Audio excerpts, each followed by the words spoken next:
Olá, eu sou a Gabi e esta semana estamos explorando a dádiva do descontentamento. A passagem de hoje é Mateus capítulo 5, versículo 6. Abastecendo nosso descontentamento. Bem-aventurados os que têm fome e sede de justiça, pois serão satisfeitos.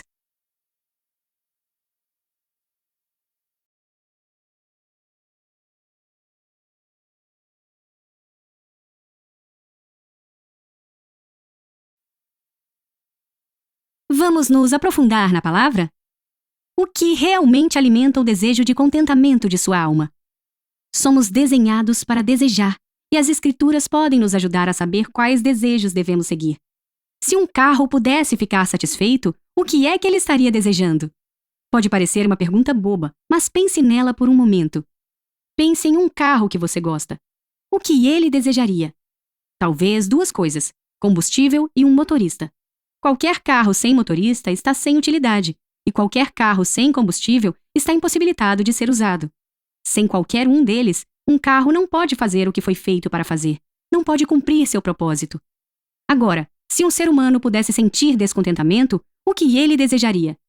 Bom, há infinitas respostas para essa pergunta. Se há uma coisa que temos, são desejos, e muitos deles.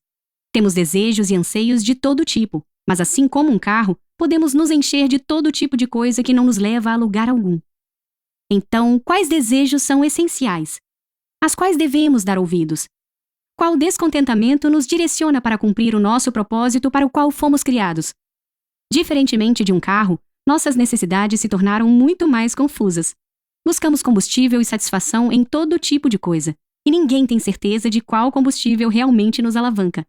Nós, seres humanos, podemos funcionar sem combustível por um longo tempo, ao que parece, mas acabamos nos esgotando. Em nosso descontentamento, procuramos por muitos caminhos diferentes. Observamos uns aos outros e conversamos, curiosos para saber se alguém já encontrou a resposta. Encaramos a felicidade com um velocímetro. Mas a velocidade não nos diz nada sobre a direção. Então, por que seguir? Para onde nosso desejo e descontentamento devem nos levar? Jesus, em seu sermão mais famoso, afirma nosso senso de desejo. Em Mateus 5:6, ele diz: Bem-aventurados os que têm fome e sede de justiça, pois serão satisfeitos. Nossa fome, ele sabe, pode ser uma força motriz. Mas ele também nos diz para onde canalizar esse impulso e para onde ele deve nos levar. Jesus nos mostra que é para a justiça que fomos feitos. Podemos compreender justiça aqui como relacionamentos corretos. Um relacionamento correto com Deus e um relacionamento correto com os outros. Deus é o nosso motorista e os relacionamentos são o nosso combustível. Sem eles, não podemos cumprir nosso propósito. Encontramos grande alegria nos relacionamentos e, às vezes, grande tumulto. Mas até mesmo essa intensidade pode nos impelir para frente. E com o Espírito Santo no volante, podemos ser guiados na direção certa, rumo à retidão, à piedade e ao contentamento, o que é grande ganho.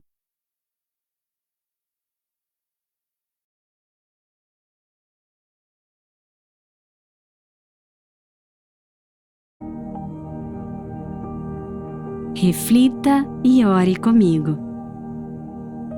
Peça a Deus neste momento para te ajudar a buscar satisfação onde ela realmente pode ser encontrada.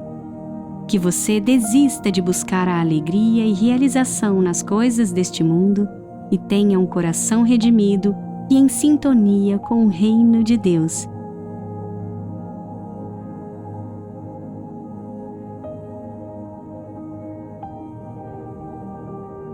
Pergunte ao Espírito Santo o que quer dizer ter fome e sede de justiça nas suas circunstâncias. Peça pelo direcionamento divino para agir conforme a vontade do Senhor e amar o que Ele ama.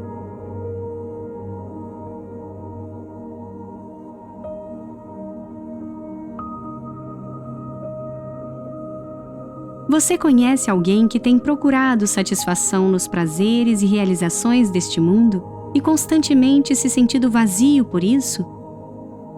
Fale de Jesus para ela. Conhecer a Deus é conhecer o propósito para o qual nós somos feitos, e essa boa nova é para ser compartilhada com todos.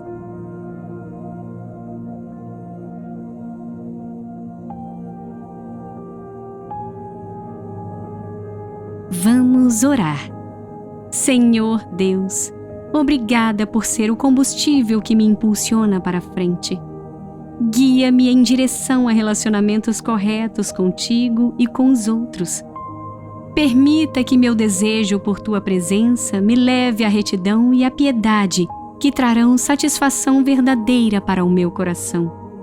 Em nome de Jesus, eu oro. Amém.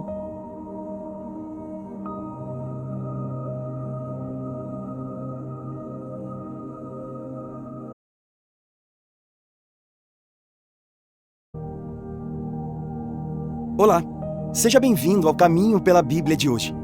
Em Mateus 17, de 1 a 8, encontramos a seguinte passagem.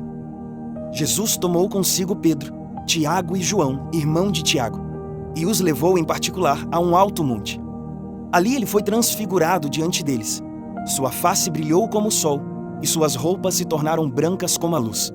Naquele mesmo momento, apareceram diante dele Moisés e Elias conversando com Jesus. Então Pedro disse a Jesus: Senhor, é bom estarmos aqui. Se quiseres, farei 3 tendas, uma para ti, uma para Moisés e outra para Elias. Enquanto ele ainda estava falando, uma nuvem resplandecente os envolveu, e dela saiu uma voz que dizia: Este é o meu filho amado, de quem me agrado. Ouçam-no. Ouvindo isso, os discípulos prostraram-se com o rosto em terra e ficaram aterrorizados. Mas Jesus se aproximou, tocou neles e disse: Levantem-se, não tenham medo. E erguendo eles os olhos, não viram mais ninguém a não ser Jesus. Pedro, Tiago e João tiveram uma experiência de tirar o fôlego. Viram Jesus conversando com Moisés e Elias. Eu posso imaginar a reação deles vendo tudo aquilo. Enquanto eles estavam lá, de boca aberta com tudo aquilo, uma voz disse: Este é o meu filho amado, de quem me agrado. Ouçam-no. Ou seja, bem no meio de todo aquele mover milagroso e maravilhoso, os discípulos deveriam se lembrar de que o que mais importa é sempre ouvir Jesus. Nossa jornada com Deus nos reserva experiências que nem sempre conseguimos explicar. São aqueles momentos de pura transcendência que nos permitem vislumbrar a presença e o poder de Deus de uma forma especial. Precisamos entender que nesses momentos recebemos também a convocação solene para ouvirmos Jesus, entendermos sua vontade e obedecê-la. O objetivo de Deus ao nos presentear com encontros poderosos com a sua graça é nos aperfeiçoar em ser discípulos obedientes de Jesus. Com um pouco mais de atenção e sensibilidade, encontraremos a presença de Deus num abraço, na risada espontânea de uma criança, numa refeição em família ou em nossos momentos de devoção pessoal. O que sempre deve ser lembrado é que, seja em meio a dádivas ou em meio ao sofrimento, ouvir Jesus deve sempre ser a nossa prioridade. Vamos orar?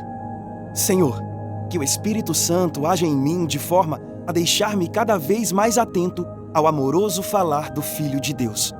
Em nome de Jesus. Amém.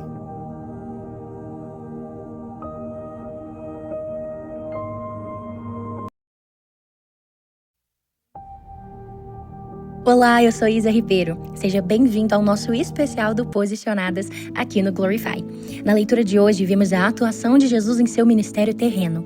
Com a fama de Jesus se espalhando, várias pessoas de todas as classes sociais começaram a ir até Jesus para serem curadas. A Bíblia relata que, movido por compaixão, Jesus operava um milagre, porque o Senhor se compadece de nós quando reconhecemos que precisamos dele. Que lindo é saber que temos um Deus que se importa conosco e é tão compassivo. Nesse capítulo, várias histórias são narradas nesse contexto. E podemos destacar que, além de curar essas pessoas, ele perdoava os pecados e dava a elas coragem para prosseguir. Todas as vezes que Jesus entra em cena, ele cura o passado e muda o futuro. Jesus também traz consigo ensinamentos acerca da fé daqueles a quem curava. Os homens que levaram o paralítico até Jesus, a mulher que tocou em seu manto, os cegos que criam no poder do Senhor para curar de qualquer enfermidade. Um grande ensinamento é ver como Jesus nunca mudou o seu posicionamento, mesmo diante dos insultos e perseguições dos fariseus, que neste capítulo 9 chegaram até a insinuar ser pelo príncipe dos demônios que ele expulsava demônios. Hoje, nós, como discípulos de Jesus, enfrentamos os mesmos desafios. Sofremos constantes ataques à nossa fé, aos princípios bíblicos e àquilo que cremos. Assim como Jesus fez, precisamos prosseguir realizando a vontade do Pai e aquilo que Ele nos designou. Precisamos nos posicionar a favor da verdade, com coragem e força, crendo que o Senhor está conosco e que grande é a missão e poucos são os trabalhadores. Que o Senhor nos fortaleça.